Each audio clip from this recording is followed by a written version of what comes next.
Aqui no Nordeste, e eu falo aqui pelo meu estado que é o Ceará, principalmente, como todo mundo sabe, é uma terra muito seca, por conta que está próxima à linha do Equador, né? É a faixa da terra que é a parte mais quente, não só aqui no Ceará, mas toda a extensão do globo que roda, que tem essa extensão aqui do estado, da linha do trópico da linha do Equador, enfim, é a parte mais quente. Estamos na mesma linha dos países da África, na mesma linha também da Austrália, enfim. E lá é quente também na Austrália, né? Mas aqui no Ceará tem uma particularidade que é complicado. Por conta que já tivemos muitas secas aqui no Ceará, tá certo? Muitas secas. Tivemos as secas, as mais conhecidas. Tivemos a seca de 1777. Olha o que eu vou falar aqui agora. 1777, 1778 e 1779. Tivemos uma outra grande seca depois de 100 anos, de 1877 a 1879. Coincidentemente ou não, depois de 100 anos da mesma, e na mesma época, 77 e 79, tivemos outra seca, né? E fora a seca do 15, né, que é contada no livro de Raquel de Queiroz, tivemos uma seca aqui no Ceará também em 2015, mais recente. Tivemos seca da seca de 58, né? Aqui no Nordeste, enfim, que foi essa seca que fez justamente o Juscelino Kubitschek, né, presidente da República, abrir vários açudes pelo mundo afora, pelo Brasil afora aí, né? Teve que arrumar empréstimos, enfim. Inclusive no meu interior Pentecoste, aqui no Ceará, ele teve que fazer o açude de Pentecoste lá, já contei até aqui no canal sobre isso, tá certo? Tivemos muitas grandes secas aqui no estado do Ceará. Mas eu vou contar uma história da seca, uma seca em especial, como eu falei no começo desse vídeo agora, da seca, não a seca de 1777, mas a seca de 1877 a 79, que foi uma das maiores secas da história do Brasil inteiro, né, aqui no Nordeste, infelizmente, que ficou assim, conhecida como a seca dos 3/7 do século XIX, né, que é 1877 a 79. Não a seca do século XVIII que eu estou falando, mas do século XIX, tá certo? Então eu vou te contar aqui essa história agora, que eu vou trazer uma matéria aqui para você, para que você entenda mais sobre esse assunto, tá bom? Antes eu convido você, se você é novo aqui no canal, tá bom? Para você se inscrever, tá certo? Ativar o sininho, deixar seu like para que você não perca nenhum vídeo. E aqui está meu QR Code, caso você queira fazer uma contribuição pro canal, qualquer valor aí. Pegue seu celular, abra seu banco, né? Logicamente, aponte aqui para o QR Code e você vai poder fazer qualquer doação de valor para cá, tá certo? Para que possa trazer mais vídeos para você, enfim. Então, sem mais delongas, eu te dei esse spoiler inicial para você entender melhor essa situação, tá certo? Então vamos começar aqui a trazer com umas informações aqui, um vídeo, uma matéria, enfim. Tá aqui. Com aqui as informações do site do Wikipedia, para ficar mais fácil, tá bom? Vamos tentar entender isso aqui melhor. A Grande Seca. A Grande Seca ou Seca do Nordeste do Brasileiro entre 1877 a 79 foi a mais devastador fenômeno da seca da história do Brasil, ocorrida no período Imperial Brasileiro, né? A calamidade é responsável pela morte entre 400 e 500 mil pessoas na época, de um total de 800 mil pessoas que viviam na área afetada na região do Nordeste. E lembrando que naquela época o nosso povo não era tão como são hoje, né? São 205 milhões de pessoas, na época não tinha nem 3, 4 milhões, 5 milhões no Brasil. Segundo os dados, né, que também tem pessoas que não tinham registro de nascimento, enfim. Mas segundo números oficiais da época, né? De um total de 800 mil pessoas que viviam nas áreas afetadas na região do Nordeste. Em torno de 1.200 migrantes migraram para a Amazônia, né? Seguidos da borracha, enfim. Enquanto 68 mil migraram para outras partes do Brasil. A região mais afetada foi a província daqui do meu estado, do Ceará.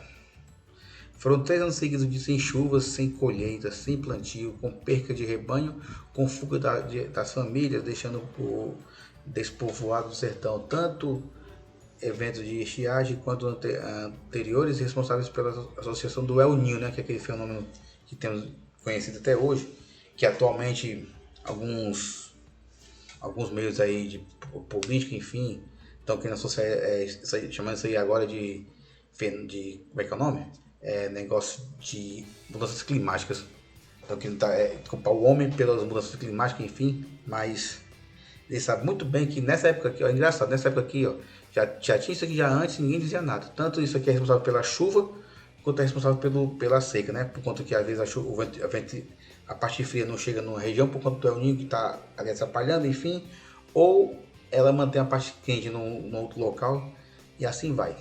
Sempre existiu, sempre vai existir por conta que desde que o mundo tem sei quantos trilhões de anos aí, a Terra tem uma época que esfria e tem uma época que esquenta.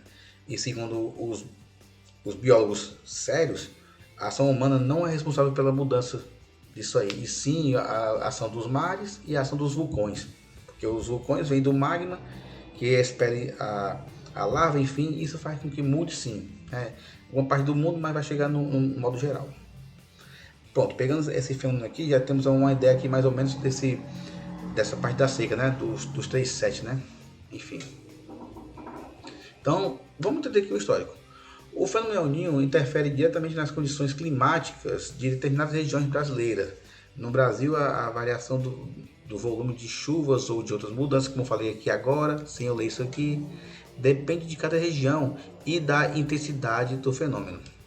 No Sudeste, há um aumento da temperatura média.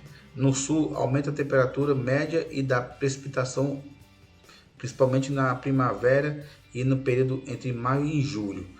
Dando aqui só uma pausa aqui sobre o Rio Grande do Sul, né? Enfim, sobre a região Sul.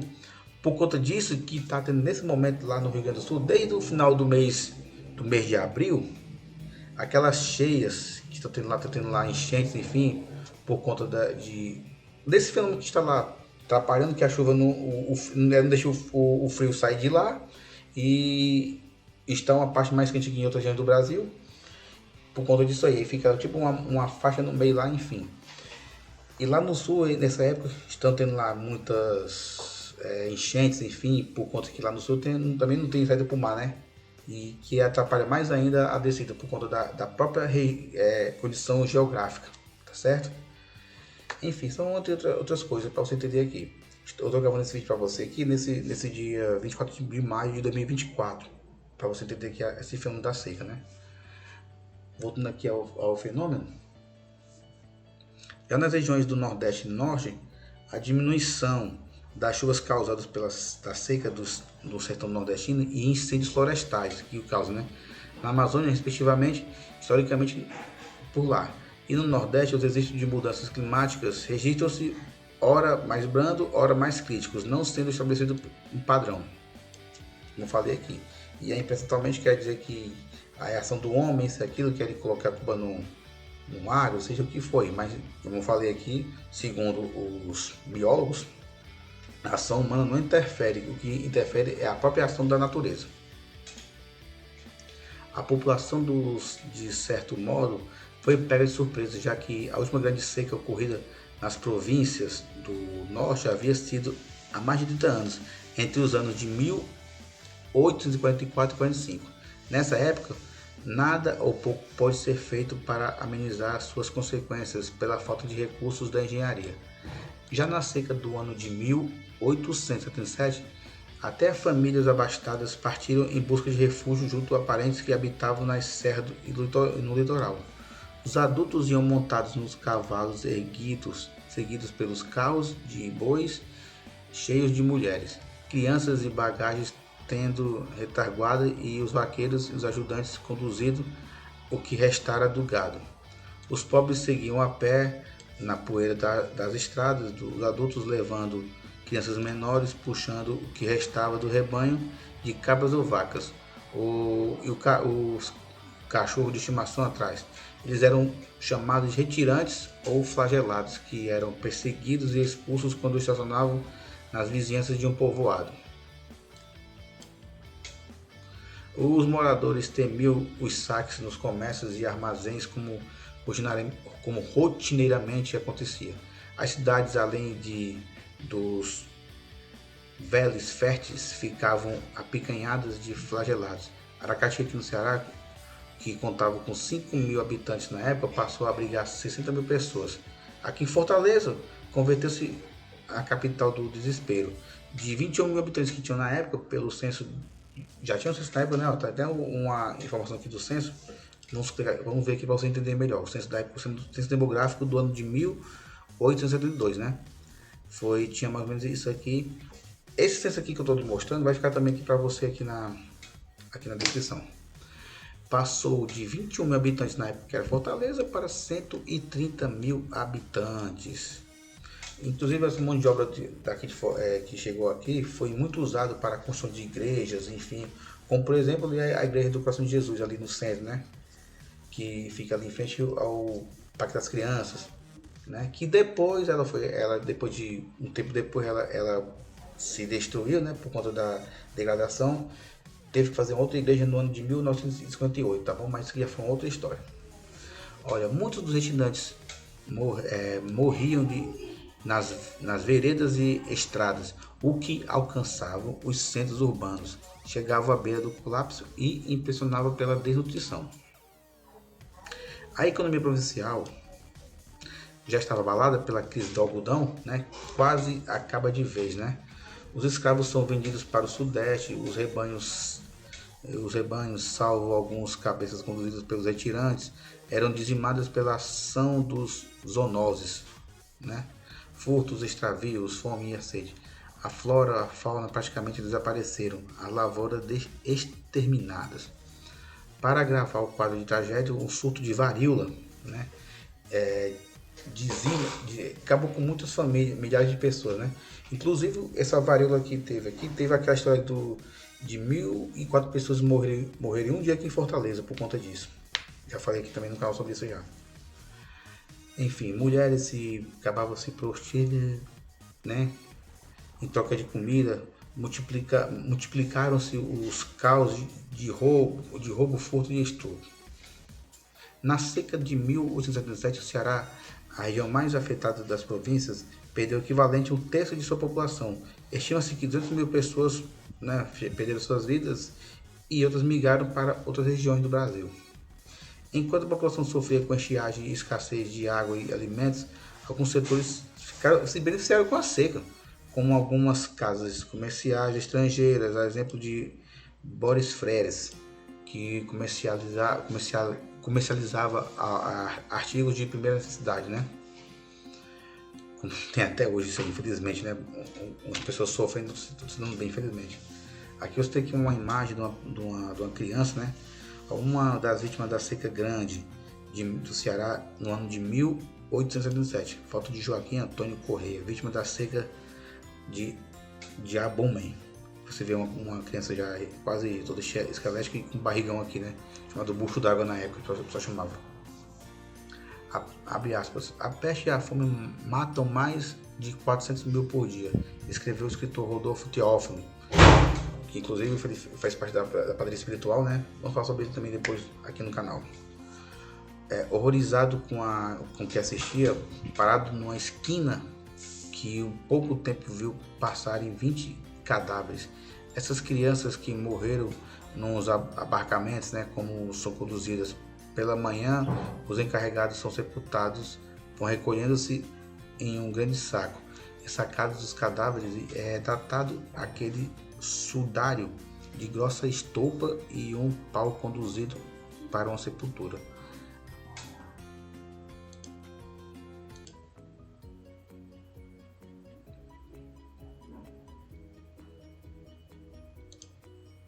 As notícias incomodaram até a corte, né?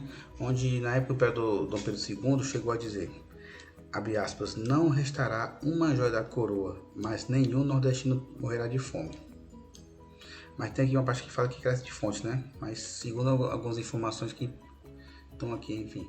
A grande seca, em sua severidade, impôs o movimento de diasporar, né? O termo diasporar define o deslocamento normalmente forçado ou incentivado de massas populacionais originárias de uma tal zona para várias áreas de acolhimento distintas, ou seja, sai da sua área para ir para outros pontos. Em termos gerais, diasporar pode significar dispersão de qualquer nação, etnia ou pelo mundo aí, enfim. Em território brasileiro, o povo nordestino. Isso porque as estiagens anteriores, embora severas, não ocorreram com tanta intensidade, já que nessa ocasião, tanto a população quanto a flora e a fauna foram severamente atingidas e nem haviam forçado o povo a abandonar suas terras em grande escala, na busca pela sobrevivência. Grandes massas populacionais moveram-se para regiões norte e sudeste, numa calamidade que atingiria tanto os pobres quanto os ricos, né? Hoje se calcula que morreram cerca de 500 mil pessoas em consequência da seca de 1877, mas também tem algumas fontes que são ainda carecíveis. O engenheiro André Rebouças, certo?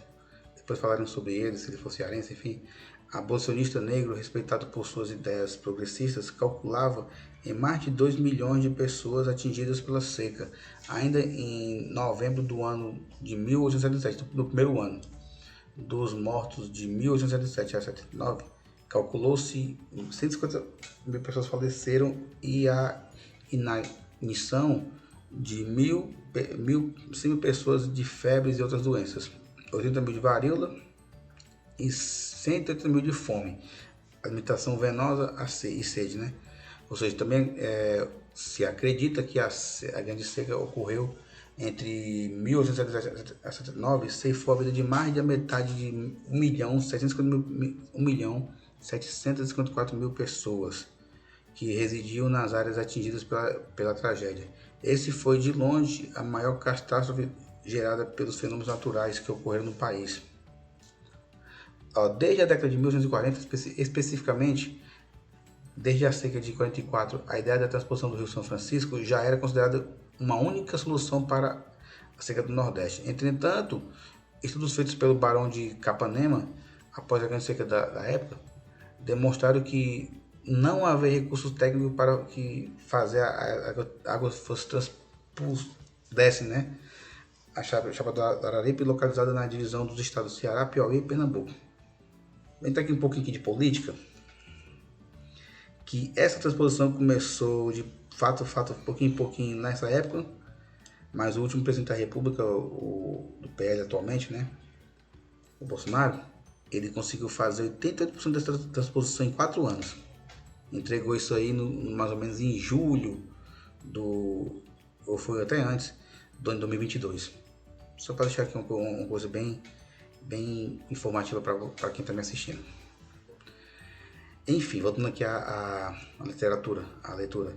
Em razão da situação calamitosa no Nordeste, o governo imperial enviou, no período de 1877 a 79, uma comissão de engenheiros que determinaram perfuração de poços, a construção de estradas de ferro e rodagem e armazenamento de água.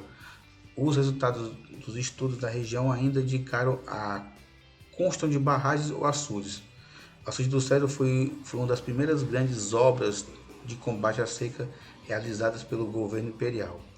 A ordem de construção foi dada pelo imperador Dom Pedro II em decorrência do grande impacto social provocado pela seca de 1877. Porém, o início das obras só se deu durante os governos republicanos, já entre 1890 e 1906, tá certo? Aí tem aqui um imaginário aqui, para você aqui entender uma situação. Imaginário. A saga do sertanejo.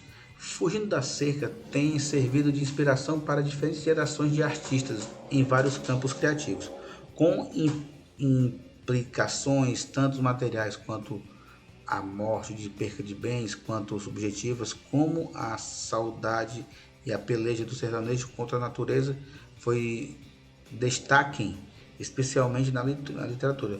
O Romance de 30, você está vendo aí, mobilizou escritores como Graciliano Ramos, José Lins do Rego, José Américo de Almeida e entre outros. Nas artes visuais, o pintor Canto Portinari, que você está vendo aqui lá da foto, uma família de retirantes, pessoas que se retiram de uma região a outra em busca de condições melhores de vida. O quadro faz parte de uma série composta por mais de 2 obras. Criança morta enterrada na rede. O tema é a seca, que provocou muitas mortes em uma migração de massa. Na música A Triste Partida, criação do poeta Patativa da Saré, popularizada por Luiz Gonzaga, sintetizada, mostra bem o dano. O tema é alvo de pesquisa até hoje e traz reboque fenômenos como o cangaço e o mecenismo, né? Enfim, vamos entender isso aqui. O cangaço aqui né?